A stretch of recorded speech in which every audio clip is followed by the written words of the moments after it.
Hoy! Sino yan, ha? Ay!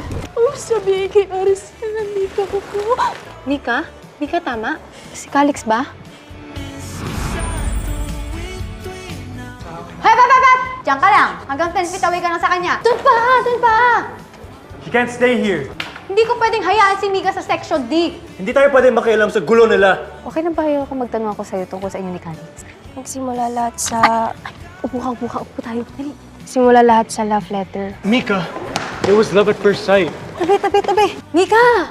Mag-isipan mo mabuti. Sino ba talaga yung mahal mo? Sino ba yung Hoy! Ano ba problema mo?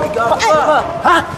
Sana bigyan mo ako ng pagkakataon para makausap ka kahit saglit lang, kahit 5, 10 minutes, 20 minutes.